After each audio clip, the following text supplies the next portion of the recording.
Pengamat kebijakan publik Bonatua Silalahi menerima salinan fotokopi ijazah Presiden ke-7 Indonesia Joko Widodo dari Komisi Pemilihan Umum RI pada Jumat pagi.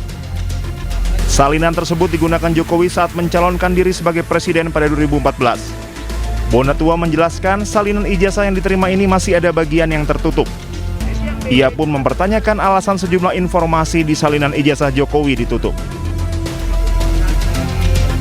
Yang diberikan itu adalah fotokopi terlegalisir, ini fotokopi dari fotokopi.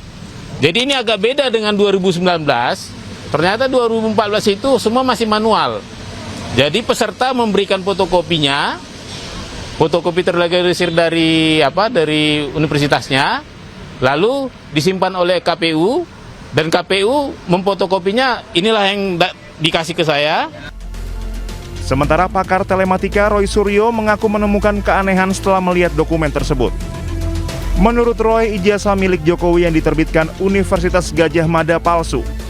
Roy menambahkan dokumen ini akan dijadikan bukti baru untuk diserahkan kepada Bareskrim Polri.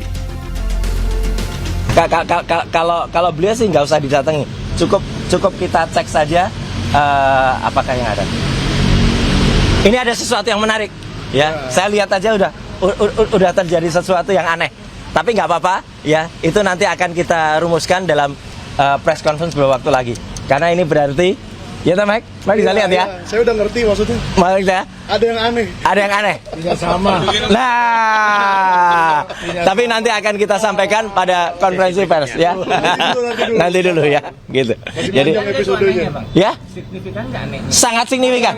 Sangat signifikan anehnya. Ternyata Ya. Pak Roy bawa yang Stempelnya, tanda tangannya. Ya, bisa mengarah bahwa terjadi kepalsuan. Dah kata kuncinya itu. Udah. Jadi 99,9% tetap palsu. Roy Suryo dan kawan-kawan saat ini tengah mengumpulkan sejumlah salinan ijazah Jokowi yang digunakan dalam beberapa pemilihan umum yang diikuti Jokowi. Mereka sudah mendapatkan salinan ijazah Jokowi terlegalisir mulai dari yang digunakan saat Pilkada 2010 di Solo, Pilkada DKI Jakarta 2012, dan Pilpres pada 2014 serta 2019. Dari Jakarta, Amrina Rida, Julkarnain Tri Julianti, iNews melaporkan. Sementara itu pemirsa, Presiden ke-7 RI Joko Widodo tunjukkan ijazahnya kepada para relawan Projo yang hadir di kediamannya di Solo, Jawa Tengah. Pagi Pak. Pagi Pak. Ya siapa? Ketua Umum Relawan Projo Budi Aris Setiadi bersama sejumlah relawan bertemu dengan Joko Widodo di kediamannya di Solo, Jawa Tengah. Budi mengungkapkan saat bertemu Jokowi perlihatkan ijazah sarjananya. Budi menegaskan ijazah yang ditunjukkan oleh Jokowi adalah asli. Ketua Umum Projo juga menyebut Jokowi beri arahan untuk dukung pemerintahan Prabowo Gibran. Yang lainnya ijazah yang tanya Pak Freddy. Soal ijazah nanti ini penting nih.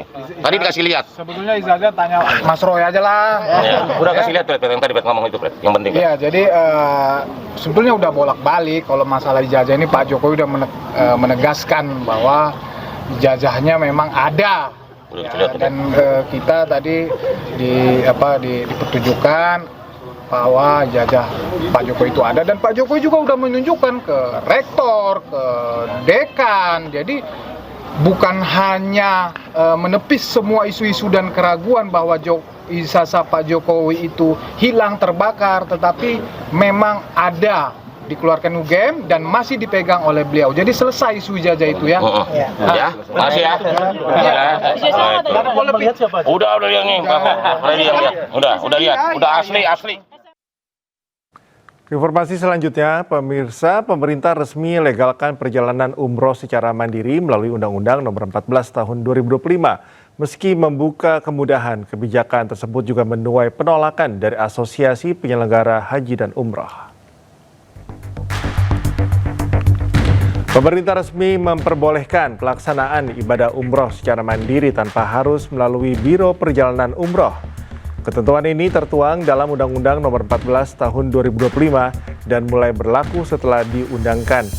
Dengan demikian, jemaah kini memiliki keleluasaan mengatur sendiri perjalanan umroh, termasuk pengurusan visa tiket, akomodasi, dan kebutuhan ritual tanpa melalui pihak ketiga. Namun kebijakan ini menuai penolakan dari Asosiasi Penyelenggara Haji dan Umroh seperti Ampuri.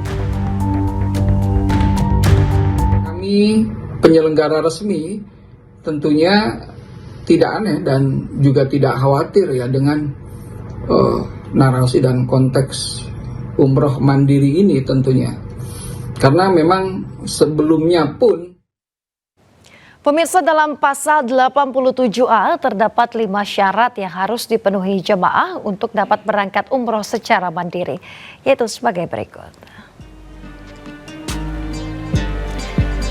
Nomor 1 tentunya beragama Islam, kemudian memiliki paspor yang masih berlaku minimal 6 bulan, kemudian memiliki tiket pesawat pulang pergi ke Arab Saudi, memiliki surat keterangan sehat dari dokter,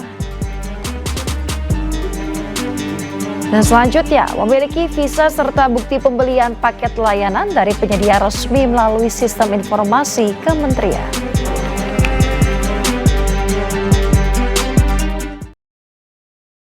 Pemirsa, Indonesia dan Malaysia berupaya meningkatkan mutu pendidikan. Sejumlah langkah dilakukan, salah satunya melakukan pertukaran pelajar dan tenaga pengajar.